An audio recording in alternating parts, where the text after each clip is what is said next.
Notre thème de ce soir, et il y aura 2 sessions, est la vraie et la fausse Église.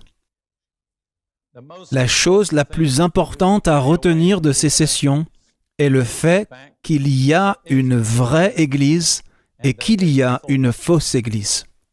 Et si vous ne comprenez pas cela, vous risquez d'être confus et trompé. Je vais essayer de vous donner, à partir de l'Écriture, un portrait, d'abord de la fausse Église, puis de la vraie. Mais si vous ne pouvez pas vous rappeler tous les détails, j'espère que vous retiendrez ce seul fait qu'il y a, en un sens, 2 églises sur la terre aujourd'hui. Il y a une vraie Église et une fausse Église. J'espère que je pourrai vous donner suffisamment d'informations pour que vous soyez désormais sur vos gardes, pour que vous ne vous laissiez pas séduire par la fausse Église et que vous sachiez où vous en êtes spirituellement à tout moment. Dans 2 Corinthiens, chapitre 11, versets 2 à 4, Paul nous explique comment une fausse Église est apparue. 2 Corinthiens 11, versets 2, 3 et 4. Écrivant à l'Église de Corinthe, Paul dit « Car je suis jaloux de vous, d'une jalousie de Dieu, parce que je vous ai fiancés à un seul époux, c'est-à-dire le Seigneur Jésus, pour vous présenter à Christ comme une vierge pure. » Si vous considérez le genre de personnes dont l'Église de Corinthe était composée, c'est une affirmation étonnante. Paul donne une liste du genre de personnes qu'ils étaient. Des prostituées, des homosexuels, des lesbiennes, des ivrognes, des fornicateurs, des extorqueurs et tout le reste. Et pourtant, par la puissance du sang de Jésus et l'action sanctifiante de la parole de Dieu, Paul peut envisager une assemblée composée de personnes comme cela, étant présentée au Seigneur Jésus-Christ comme une vierge pure. Et Paul, qui était celui qui avait fondé cette Église, parle d'avoir fiancé ces personnes au Seigneur Jésus. Nous devons comprendre que dans la culture de l'époque, la culture biblique, il y avait 2 étapes. D'abord les fiançailles, puis le mariage. Les fiançailles n'étaient pas de simples fiançailles comme nous les entendons aujourd'hui, car bien souvent les fiançailles sont rompues sans conséquences catastrophiques. Mais dans cette culture, les fiançailles étaient un engagement très sacré et solennel. Elles ne permettaient pas de consommer la relation du mariage, mais elles étaient en un sens un engagement tout aussi sacré que le mariage lui-même. Et si une personne était infidèle aux vœux de fiançailles, cela était traité comme un adultère, comme la rupture effective des vœux du mariage. Il y avait donc ces 2 phases. D'abord, une femme était fiancée à un homme, et dans cette culture, il ne se passait pas beaucoup de temps avant que la cérémonie de mariage n'ait lieu. Après cela, ils étaient dûment et légalement mari et femme. Donc, l'engagement envers Jésus-Christ comme Sauveur et Seigneur est en un sens comme des fiançailles. Et chacun d'entre nous qui avons pris cet engagement avons été fiancés à Jésus. Mais nous ne sommes pas encore mariés. Le livre de l'Apocalypse, chapitre 19, versets 7 et 8, contient une belle image de la célébration du mariage. Il est écrit « Les noces de l'agneau sont venues et son épouse s'est préparée. » Et tout le ciel, en fait tout l'univers, se réjouit des noces de l'agneau. J'ai eu une révélation personnelle, une révélation très simple, il y a quelques mois. J'ai été réveillé au milieu de la nuit, pas par choix, et comme je méditais, j'ai ressenti que j'ai juste eu un bref aperçu de l'excitation que le Seigneur Jésus ressent à propos de 2 choses. Premièrement, qu'il va se réconcilier avec ses frères, le peuple juif, après 2000 ans d'aliénation. Et deuxièmement, qu'il va ramener son épouse à la maison. Ce que j'ai ressenti, c'est que quand Jésus est excité, tout le ciel est excité. Et pendant juste quelques secondes, je crois que j'ai senti un peu de l'excitation du Seigneur et des êtres du ciel. Mais à l'heure actuelle, nous ne sommes encore que fiancés.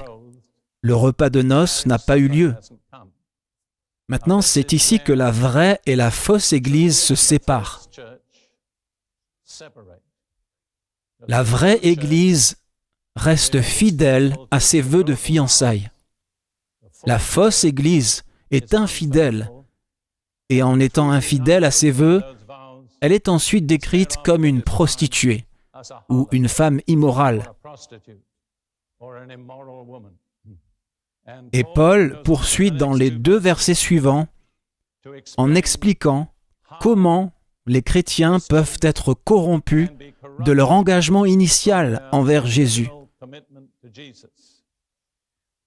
Donc il continue au verset 3, « Mais je crains que, comme le serpent a séduit Ève par sa ruse, ainsi vos pensées ne soient corrompues et détournées de la simplicité, une autre version dit de la simplicité et de la pureté, qui est en Christ. » Donc le processus qui conduit à l'infidélité, c'est la corruption des pensées des croyants. Et Paul dit, « Je veux souligner la simplicité et la pureté de l'Évangile. » L'Évangile, dans son essence, est extrêmement simple. Il consiste en certains faits historiques, et Paul les énonce dans 1 Corinthiens 15, que Christ est mort pour nos péchés, selon les Écritures, qu'il a été enseveli et qu'il est ressuscité le 3e jour, selon les Écritures. Voilà l'Évangile. Je suis toujours affligé et malheureux quand les gens le rendent compliqué. Les vérités essentielles de base de l'Évangile sont si simples qu'un enfant de 6 ans peut facilement les comprendre. Et très souvent, un enfant de 6 ans les comprend mieux qu'un adulte de 20, 30 ou 40 ans. Alors, attention. Attention quand les gens commencent à utiliser beaucoup de jargon psychologique et invoquent le soutien des psychiatres pour la vérité de l'Évangile. L'Évangile n'a pas besoin de l'appui des psychiatres.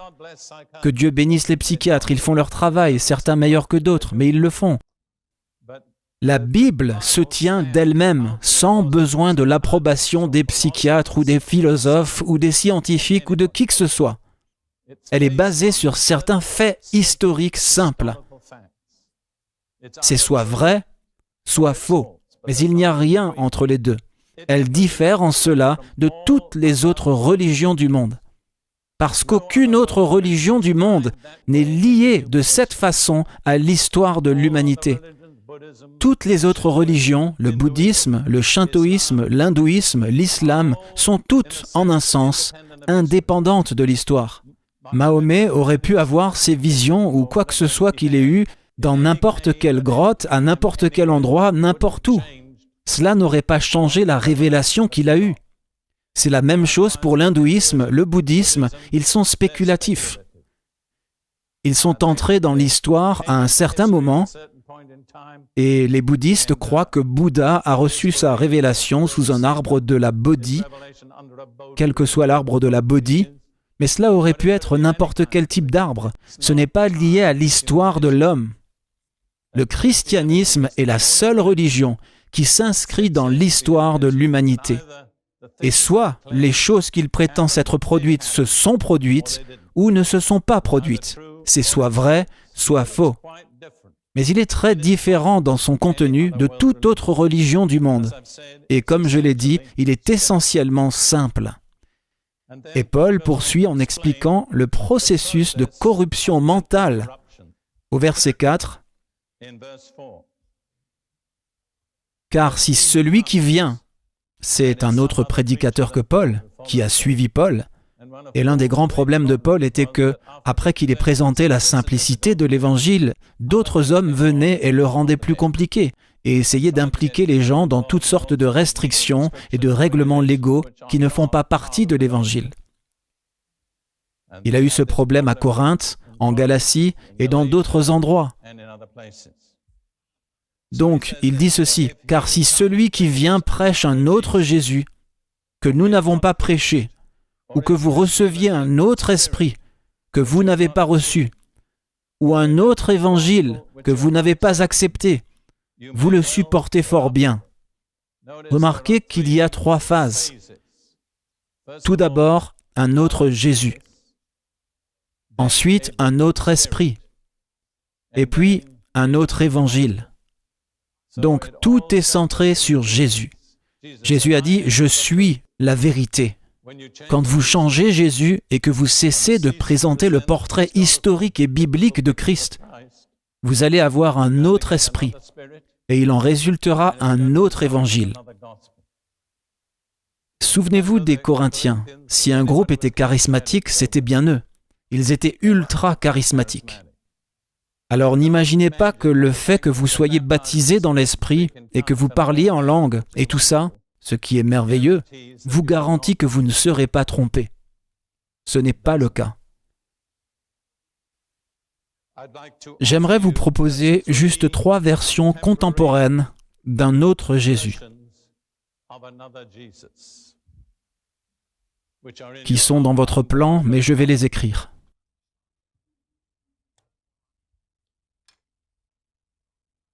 La première,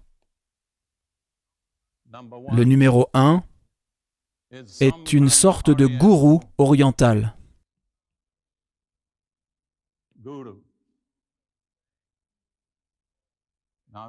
Il y a un mouvement aujourd'hui qui interprète vraiment Jésus de cette façon, le met au même niveau que Bouddha et toutes sortes d'autres personnes.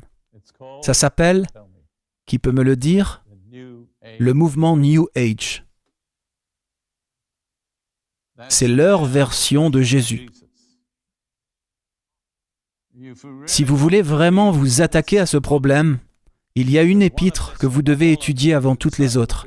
C'est l'épître aux Colossiens, parce qu'elle le présente comme le grand créateur par lequel tout l'univers a été créé et qui maintient tout l'univers par la parole de sa puissance. Il n'est pas juste un enseignant oriental se promenant en robe safran et sandales. Il est Dieu en personne, le créateur et le juge de toute l'humanité. Donc, le mouvement New Age, ou du Nouvel Âge, ayant présenté un autre Jésus, est contrôlé par un autre esprit et présente un autre évangile. Vous comprenez? Dès que vous changez le caractère et la personne de Jésus, vous êtes dans l'erreur. Le deuxième type est un marxiste révolutionnaire.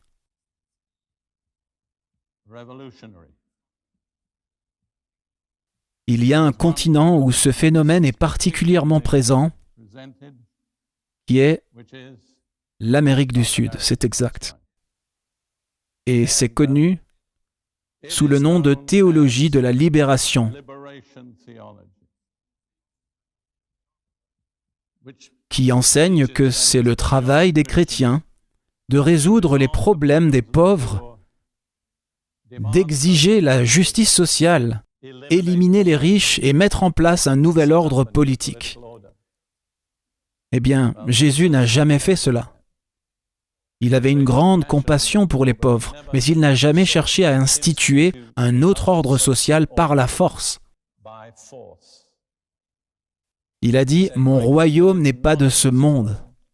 S'il l'était, mes serviteurs combattraient pour moi. » Et donc, le processus d'essayer de faire venir le royaume de Dieu par la force armée est un déni de l'enseignement de Jésus. Ce qu'ils font, c'est substituer un type de dictateur à un autre. L'une des tactiques utilisées par Satan pour instaurer une révolution politique est de faire en sorte que les gens soient mécontents du régime actuel. Il est passé maître dans l'art de rendre les gens mécontents. Et vraiment, si vous y travaillez assez dur, Vous pouvez devenir mécontent de presque tous les gouvernements dans le monde aujourd'hui. Et l'implication est que si vous vous débarrassez de tel gouvernement, le prochain vous traitera équitablement. Mais ce n'est jamais arrivé. Et en fait, aujourd'hui, le marxisme est largement discrédité. Il a produit plus de pauvreté et plus de détresse que les régimes injustes qui l'ont précédé. C'est donc le numéro 2. Numéro 3, c'est ce que j'appelle un Père Noël universel.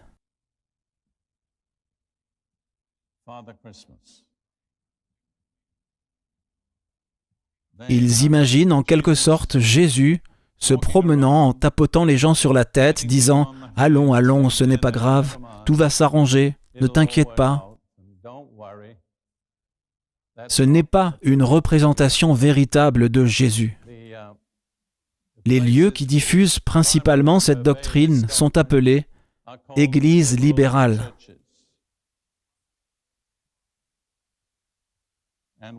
Et il y a une chose dont elle ne parle pas, c'est le jugement de Dieu sur le péché. En fait, il n'aime pas du tout mentionner le péché. Et dans chaque cas où Jésus est mal représenté, une fois que vous avez un autre Jésus, vous aurez un esprit différent, qui n'est pas le Saint-Esprit. Et vous aurez un évangile différent, qui n'est pas l'évangile du Nouveau Testament. Combien d'entre vous seraient d'accord pour dire que notre pays en est rempli, n'est-ce pas? Ce n'est pas quelque chose qui va se produire au cours du siècle prochain, c'est quelque chose qui est tout autour de nous, et je dirais progresse rapidement dans la plupart des endroits. L'Écriture nous avertit que dans les derniers jours, la fin de notre temps, nous serons menacés par de nombreuses formes de tromperie.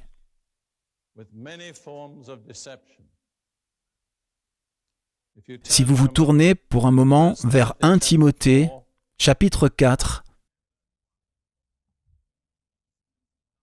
et le verset 1, « Or l'Esprit, le Saint-Esprit, dit expressément ou dit explicitement que dans les derniers temps, ou vers la fin de notre temps, quelques-uns abandonneront la foi, s'attachant à des esprits séducteurs et à des doctrines de démons. Vous ne pouvez pas abandonner ou vous écarter de la foi si vous n'avez jamais été dans la foi. Vous ne pouvez pas vous éloigner de l'église Saint-Augustin si vous n'y avez jamais été. Donc, il ne s'agit pas de personnes qui n'ont jamais été croyantes, mais il s'agit de personnes qui ont été croyantes et qui ont ensuite été trompées par des démons et égarées dans de faux enseignements.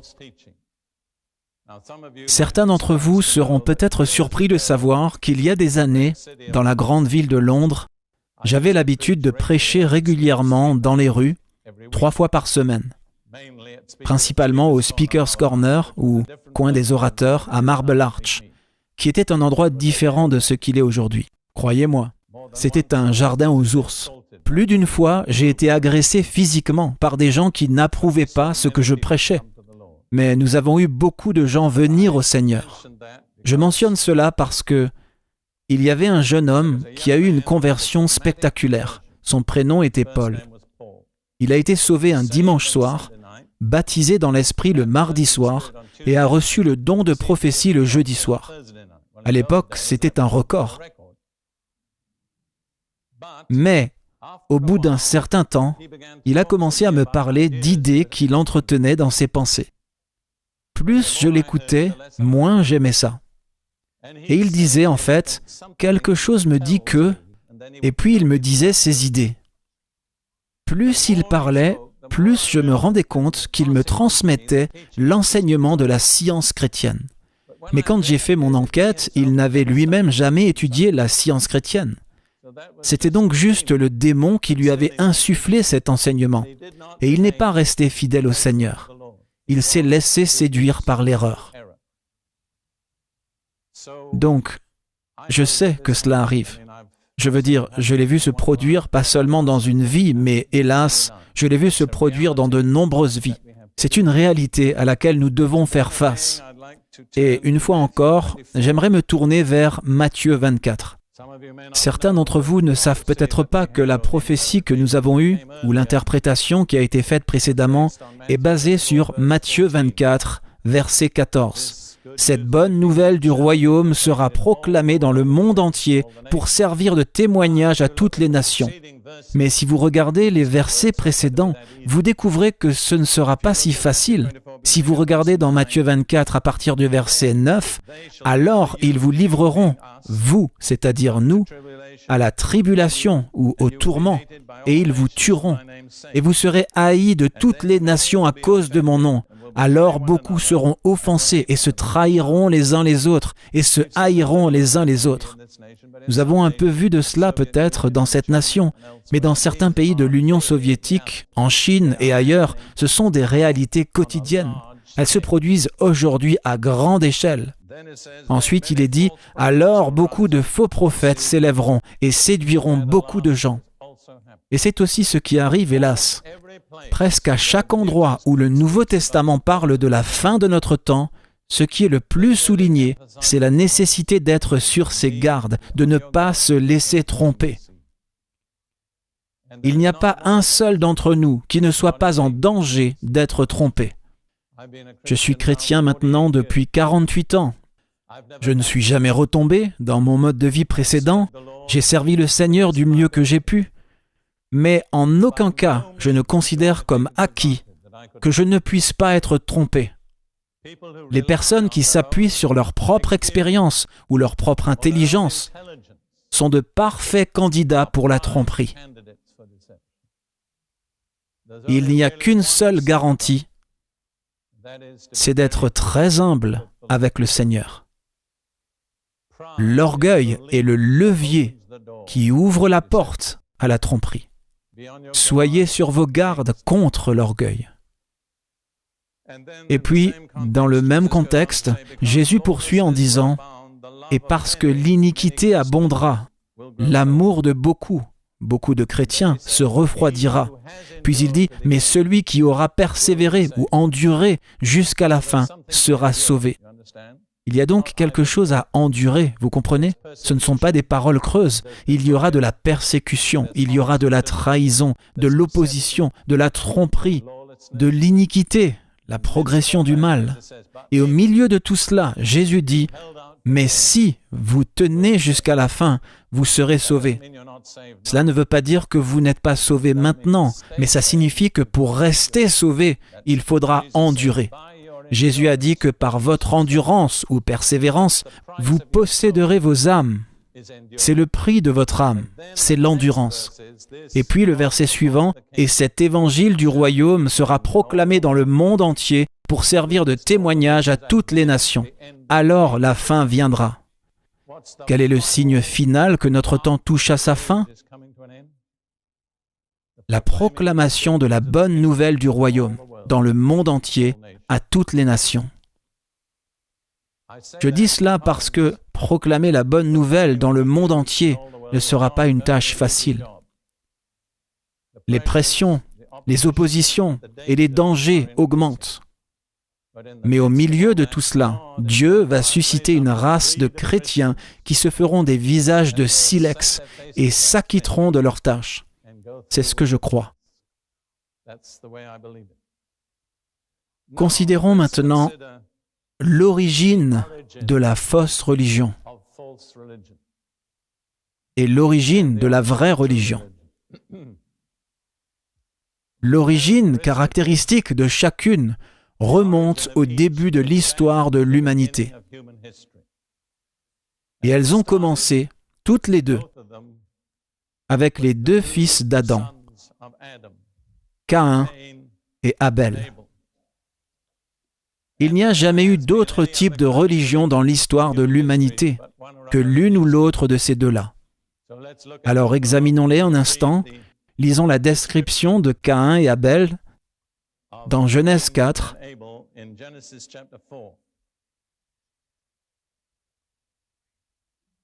à partir du verset 3. Vous savez bien sûr que Caïn et Abel étaient les deux premiers fils d'Adam et Ève. Et ils sont tous deux nés après qu'Adam et Ève se soient rebellés et aient transgressé contre Dieu. Adam n'a jamais eu de fils avant de devenir un rebelle.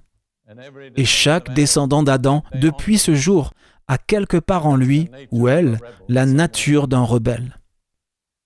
La Bible l'appelle le vieil homme ou le vieil Adam. Alors permettez-moi de lire ce passage. « Et il arriva, au bout de quelque temps, que Caïn apporta du fruit du sol une offrande à l'Éternel. Et Abel apporta lui aussi des premiers-nés de son troupeau et de leur graisse, le meilleur. Et l'Éternel respecta ou porta un regard favorable sur Abel et son offrande. » Nous ne savons pas exactement ce qui s'est passé, mais d'une certaine manière, le Seigneur a témoigné qu'il acceptait l'offrande d'Abel et il n'a pas témoigné qu'il acceptait l'offrande de Caïn. La plupart des commentateurs suggèrent qu'une sorte de feu est venu et a consumé l'offrande d'Abel sur l'autel. Mais rien n'est arrivé à la belle offrande végétale de Caïn. Eh bien, cela a contrarié Caïn. Caïn fut très irrité et son visage fut abattu ou s'assombrit. Il disait en fait, « Te voici, Dieu, je t'ai apporté ce qu'il y a de mieux que je peux faire pousser de la terre, le meilleur, et tu n'es pas intéressé. » Il était donc en colère. Je pense qu'il était en colère contre Dieu et en colère contre son frère. Et l'Éternel dit à Caïn, « Pourquoi es-tu irrité? Et pourquoi ton visage est-il abattu? Si tu fais bien, ne seras-tu pas agréé ou accepté?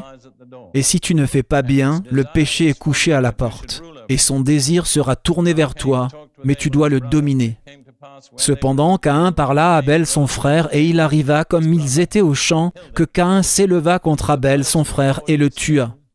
Remarquez que le premier péché consigné dans l'Écriture, après la désobéissance originelle d'Adam et Ève, n'a pas été une petite peccadille insignifiante, mais le meurtre d'un frère par un autre. Le péché ne met pas longtemps à mûrir. Une fois qu'il est relâché, il est là dans toute sa laideur depuis le début. Maintenant, considérons un instant la différence entre la religion d'Abel et celle de Caïn. Tout en faisant cela, je veux que vous voyiez que toutes les religions que l'humanité a connues se situent soit dans l'une ou dans l'autre de ces deux catégories.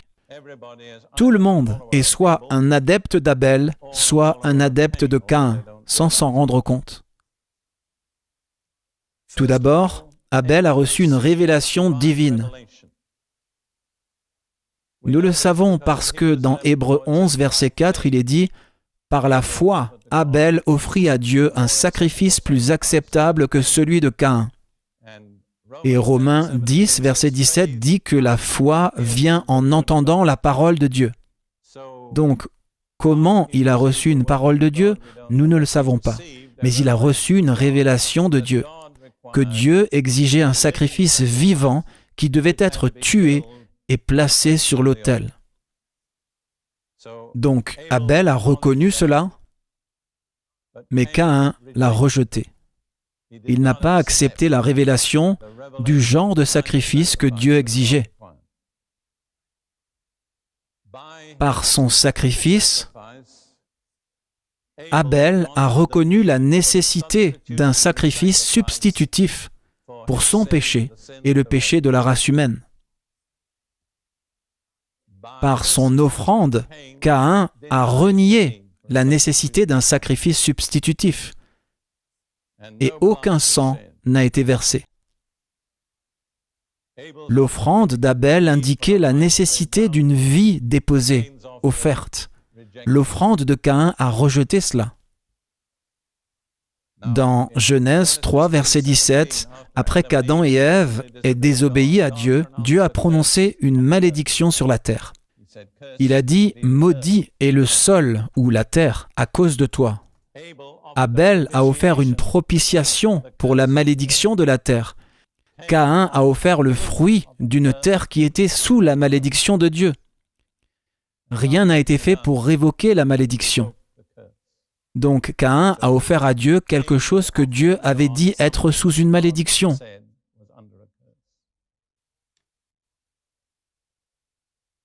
La quatrième différence, comme nous l'avons déjà vu, est qu'Abel a reçu une attestation surnaturelle de Dieu. Dieu a témoigné qu'il avait accepté l'offrande d'Abel. Caïn n'a pas reçu d'attestation surnaturelle.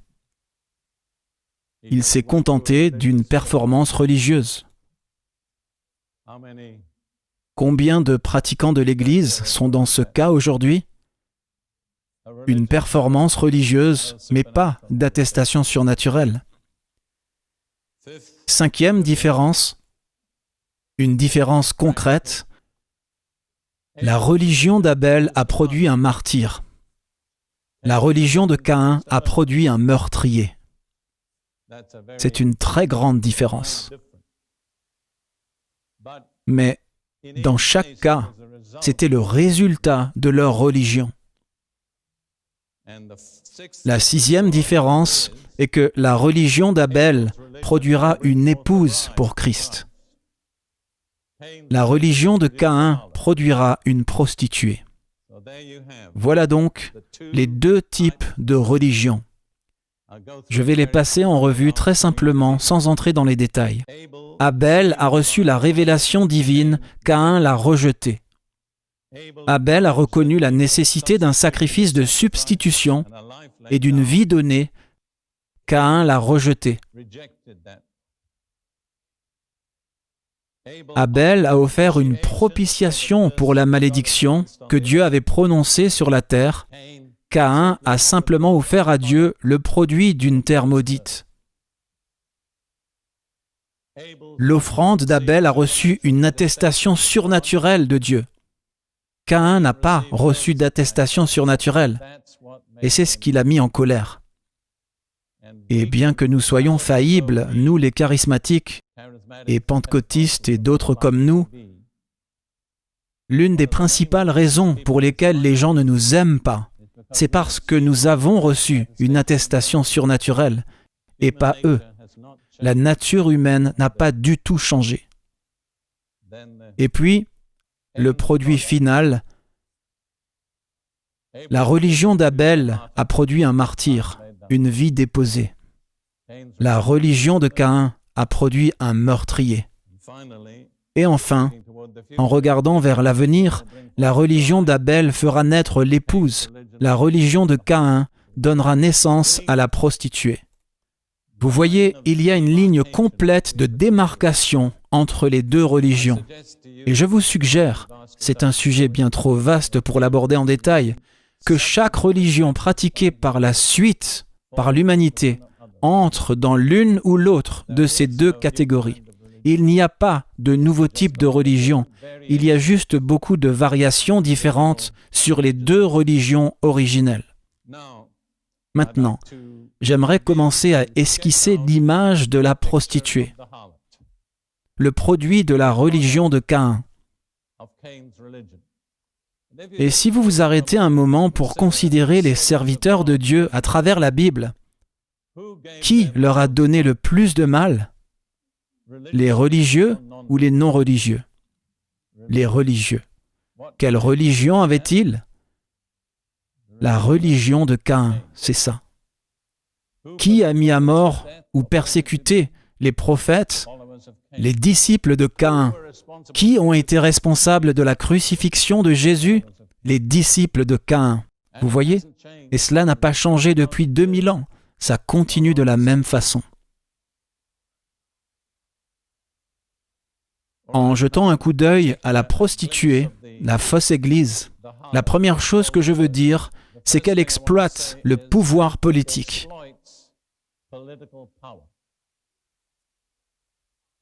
Elle utilise le pouvoir politique pour parvenir à ses fins.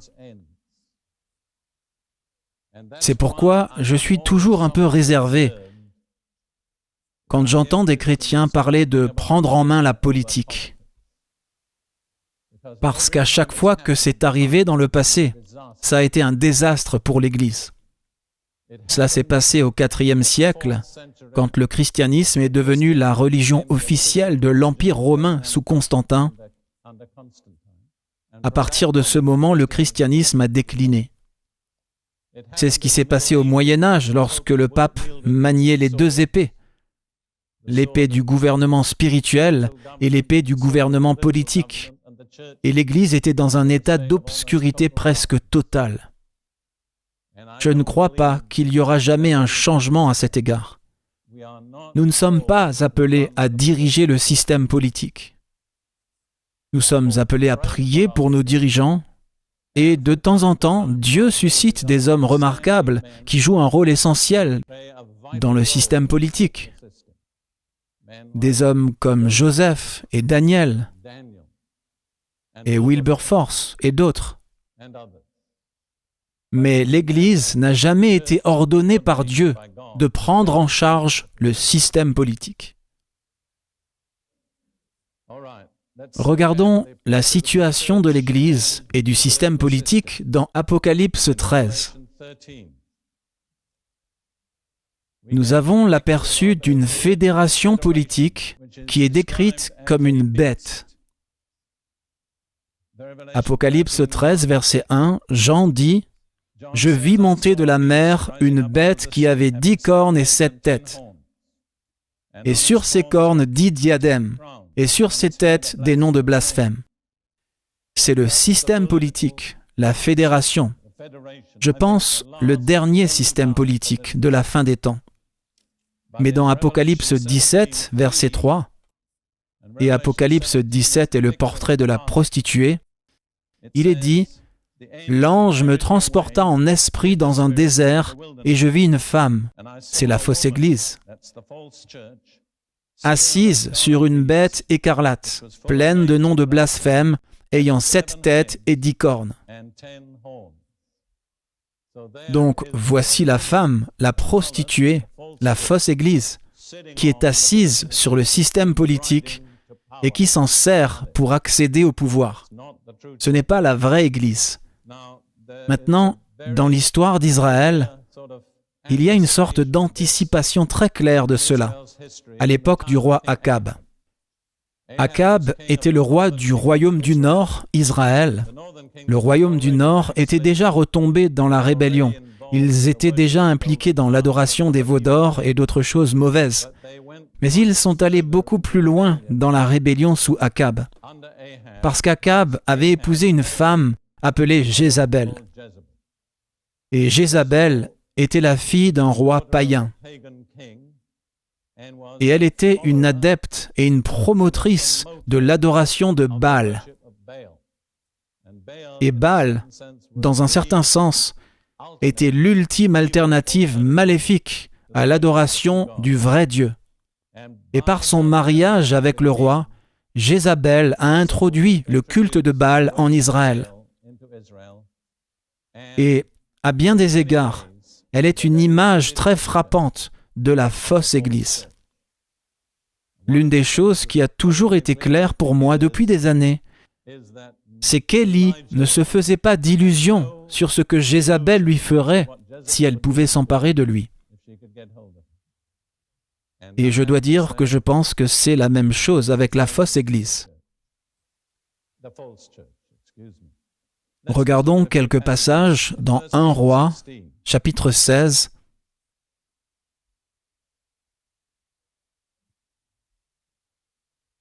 versets 30 et suivants.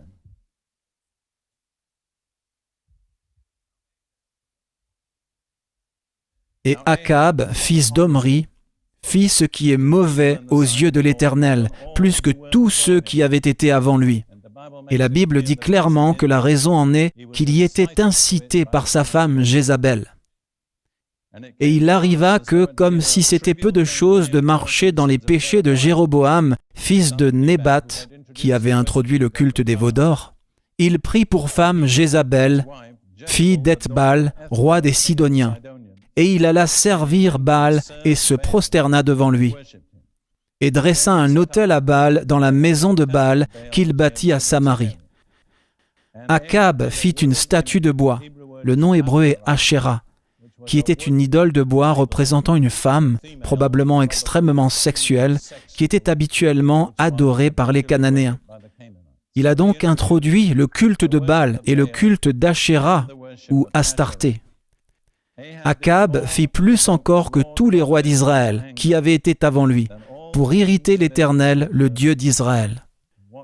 Et quelle en était la cause principale? Sa femme Jézabel. Et puis, dans 1 Roi, chapitre 21, verset 8, nous lisons comment Jézabel a manipulé Akab. Akab voulait s'emparer de la vigne de Naboth, mais Naboth ne voulait pas la lui vendre. Donc Akab, qui était vraiment un bébé adulte, a boudé. Il a tourné son visage contre le mur, il ne voulait pas manger, et il restait là allongé. Jézabel est entrée et a dit « Qu'est-ce qu'il y a ?» Il a dit « Naboth ne veut pas me vendre sa vigne. » Elle a dit « Ne t'inquiète pas de cela, je m'en occupe. » Et voilà ce qu'elle a fait. Verset 8. Elle écrivit des lettres au nom d'Akab et les scella de son sceau et envoya les lettres aux anciens et aux magistrats qui habitaient avec Naboth dans sa ville. Le résultat était que Naboth a été faussement accusé de blasphème et lapidé à mort. Mais remarquez qu'Akab ne l'aurait pas fait, il se serait arrêté là. Mais c'est Jézabel qui a pris le dessus, pris son sceau, qui était la preuve de son autorité royale, a écrit une lettre en son nom et a obtenu ce qu'elle voulait. Comment appelez-vous cela? J'appelle ça de la manipulation. Et permettez-moi de vous dire, juste à titre d'information, que Dieu ne manipule jamais. Et chaque fois que vous rencontrez de la manipulation, vous n'avez pas affaire au vrai Dieu. Alors, le signe distinctif suivant de Jézabel était son attitude terrible envers les prophètes du Seigneur. Revenons à 1 Roi, chapitre 18, au verset 13. Abdias, qui était un adorateur du vrai Dieu, bien qu'il servait dans la cour d'Akab, a dit à Élie, « N'a-t-on pas rapporté à mon Seigneur ce que j'ai fait quand Jézabel tuait les prophètes de l'Éternel, comment j'ai caché 100 hommes des prophètes de l'Éternel par 50 hommes dans une caverne, et je les ai nourris de pain et d'eau ?» Et dans le même chapitre, au verset 19, c'est Élie qui parle, « Maintenant, envoie, rassemble vers moi tout Israël sur le mont Carmel, et les 450 prophètes de Baal, et les 400 prophètes d'Ashéra ou Astarté, qui mangent à la table de Jézabel. » En d'autres termes, qui sont entretenus par Jézabel. Donc, elle a tué les vrais prophètes et soutenait les faux prophètes. Et puis, dans 2 Rois, chapitre 9, nous avons un autre aperçu de Jézabel. Quand Jéhu est entré à cheval dans Samarie.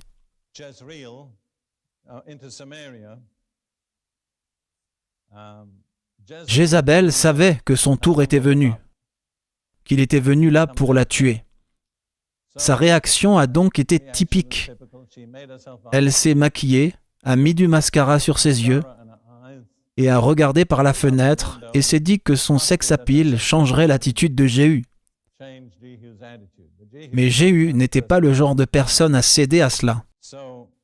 Jéhu a donc répondu. En fait, ceci s'adresse à Joram, roi d'Israël. Joram a dit à Jéhu, quand il entrait à Samarie, « Est-ce la paix, Jéhu ?» Et il a répondu, « Quelle paix? Aussi longtemps que les prostitutions de Jézabel, ta mère, et ses enchantements ou sa sorcellerie sont en si grand nombre. » Donc les deux choses dont elle était responsable étaient la prostitution, c'est-à-dire l'immoralité, et la sorcellerie. Il est presque toujours fait référence à la sorcellerie comme étant de la prostitution spirituelle, mais d'une manière générale, elle produit réellement de l'immoralité physique. Vous avez donc le portrait de Jézabel. Elle a assassiné les vrais prophètes. soutenaient les faux prophètes, pratiquaient l'immoralité et la sorcellerie. Je crois personnellement que presque partout où vous trouvez de la sorcellerie, tôt ou tard, vous trouverez de l'immoralité. L'adultère spirituel conduit à l'adultère physique. Et donc, dans 1 Roi, chapitre 17, verset 1 et 18, verset 1, dans chacun de ces passages, nous voyons que le Seigneur a envoyé Élie dans cette situation pour y faire face. Et la leçon que je veux faire ressortir est la suivante, c'est qu'Élie était la réponse de Dieu à Jézabel. Et je pense que ceci est très significatif à cause de ce qui est prophétisé dans Malachie chapitre 3. Vous voyez, il s'agit encore une fois de la fin de notre temps.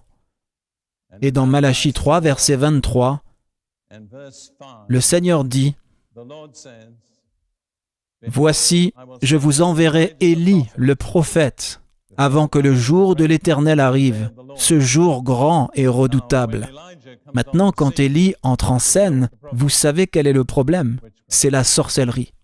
Élie est, devrais-je dire, l'arme secrète de Dieu contre la sorcellerie. Et puis, remarquez le problème. C'est le dernier verset de l'Ancien Testament. Et il fera retourner le cœur des pères vers les fils et le cœur des fils vers leurs pères, de peur que je ne vienne frapper la terre de malédiction. Donc non seulement cela indique que la menace de la fin des temps pour la société et le peuple de Dieu, c'est une fausse église, c'est la sorcellerie. Mais cela nous donne le problème primaire de base, qui est l'éclatement de la vie familiale. Il y a une situation où les pères sont éloignés de leurs enfants et les enfants de leurs parents. Dieu dit que si cela ne change pas, ça entraînera une malédiction sur toute la terre. Donc, nous en tirons beaucoup d'enseignements parce que nous apprenons la source de la rupture de la vie familiale, qui est la sorcellerie. Partout où règne la sorcellerie, la vie de famille va être détruite.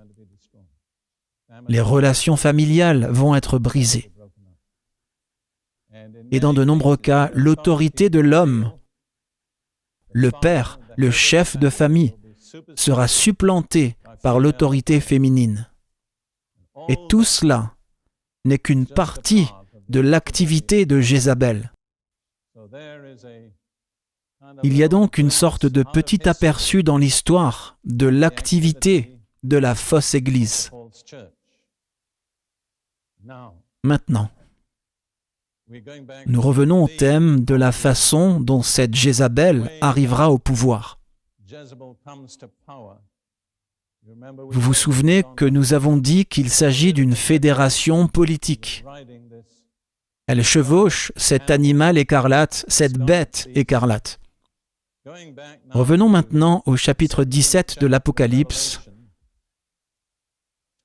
Nous trouvons que l'Antéchrist exploite aussi la même fédération politique. Apocalypse 17, versets 12 et 13. Et de nouveau, nous parlons de l'animal, la bête, aux 10 cornes et 7 têtes. Il est dit au verset 12, « Les 10 cornes que tu as vues sont 10 rois qui n'ont pas encore reçu de royaume, mais ils reçoivent le pouvoir ou l'autorité comme rois pour 1 heure avec la bête. Ceux-ci ont une seule et même pensée, et ils donnent leur puissance et leur pouvoir à la bête. » La femme écarlate monte donc sur la bête, qui a les 7 têtes et les 10 cornes. Mais la version finale de l'animal, c'est-à-dire les cornes et non la tête, se livrera entre les mains de l'Antéchrist. Et ils seront manipulés et contrôlés par l'Antéchrist. Voilà la version finale de la scène politique dans l'Écriture, pour autant que je puisse le voir dans notre période de temps.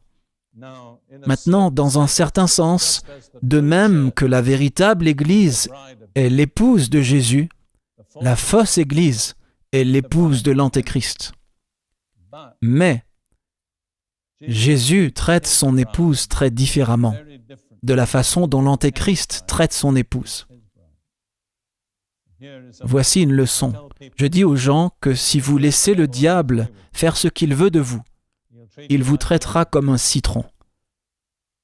Il vous pressera jusqu'à ce qu'il ait tiré tout le jus, et puis il vous jettera. Je me souviens d'un événement qui s'est produit à Jérusalem il y a des années, avant la Seconde Guerre mondiale. Il y avait un adorateur de Satan dans la vieille ville, et un missionnaire s'est rendu auprès de lui. Et la fois suivante où il a été aperçu, il croyait en Jésus-Christ, cet ancien adorateur de Satan. Alors les autres missionnaires ont dit, « Qu'est-ce que tu lui as dit ?» Ce missionnaire a dit, « Je lui ai juste donné une histoire complète de Satan, du début à la fin. » Vous voyez, je le dis souvent aux gens, « Écoutez, si vous êtes du côté de Satan, vous êtes un perdant, parce qu'il est un perdant. Il ne va pas gagner. Il est en train de perdre. Il va être vaincu. Vous feriez mieux de changer de camp pendant qu'il est encore temps. Et il ne va pas vous traiter équitablement.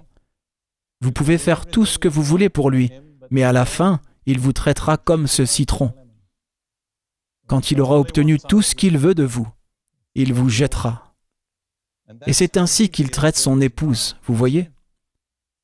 Si vous regardez ici,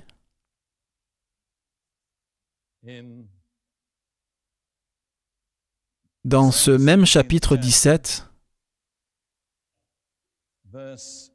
le verset 16, « Les 10 cornes que tu as vues sur la bête, celles-ci haïront la prostituée et la rendront déserte et nue, et mangeront sa chair, et la brûleront au feu, car Dieu a mis dans leur cœur d'accomplir son dessein, d'exécuter une seule et même pensée, et de donner leur royaume à la bête, jusqu'à ce que les paroles de Dieu soient accomplies. » Donc les 10 cornes sont simplement des sujets de la bête, l'Antéchrist.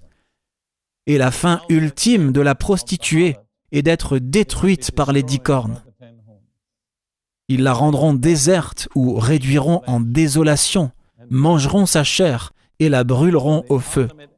Donc la fin ultime de l'histoire de la fausse Église est d'être détruite par le même pouvoir politique qu'ils auront manipulé pour gagner leur place.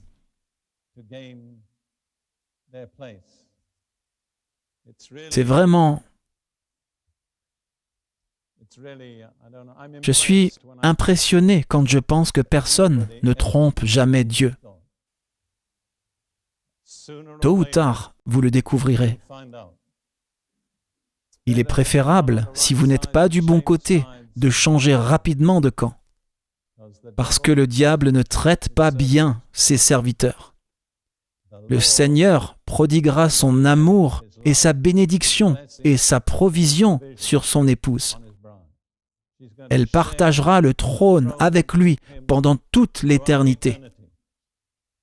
Mais la fausse Église va être mise en pièces, mise à l'écart et laissée comme une relique de l'histoire. Alors, où voulez-vous être ? Quelle sera votre place ? Vous voyez, ce n'est pas juste une question vide de sens. Vous vous rappelez quelle est la ligne de démarcation décisive entre les deux ? Qu'est-ce qui distingue l'Église véritable de la fausse Église ? La véritable Église restera fidèle à Jésus-Christ. La fausse Église aura été déloyale. Vous voyez, ce n'est pas la question de savoir si vous parlez en langue ou non, bien que je sois tout à fait en faveur du parler en langue dans un contexte approprié. Ce n'est même pas la question de savoir quel est le mode particulier de baptême que vous avez reçu, bien que j'ai mes idées à ce sujet. La question est de savoir Quelle est votre relation personnelle au Seigneur Jésus-Christ? Est-il vraiment le Seigneur de votre vie? Êtes-vous totalement engagé envers lui? Vous voyez, la fausse Église déshonore Jésus. Dans leurs formes extrêmes, ils nient qu'il soit né d'une vierge. S'il n'est pas né d'une vierge, il était illégitime. C'est le déshonorer. La question est la suivante. Est-ce que nous aimons et honorons et servons le Seigneur Jésus-Christ? Sommes-nous fidèles à lui, même quand d'autres sont infidèles? Prenons-nous position pour lui, même quand cela signifie l'opposition et la persécution? C'est la question décisive pour chacun de nous. Ce n'est pas une question d'étiquette confessionnelle ou de dénomination. Ce n'est pas une question de forme de culte ou d'adoration. Je crois qu'il peut y avoir de nombreuses façons différentes et légitimes d'adorer le vrai Dieu. La question est, allez-vous être fidèle ou infidèle à Jésus? J'espère avoir clarifié cette question.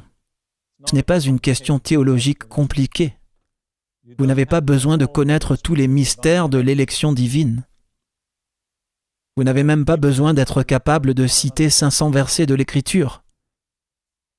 Mais vous devez être totalement engagé envers Jésus. Voilà la décision que nous devons prendre. Ne laissez pas beaucoup de questions secondaires obscurcir cela pour vous. Quand vous quitterez cet endroit, après ces séances, j'espère que vous repartirez engagé auprès de Jésus. Si vous êtes venu déjà engagé, j'espère que vous serez encore plus engagé quand vous partirez. Voilà la question, l'engagement.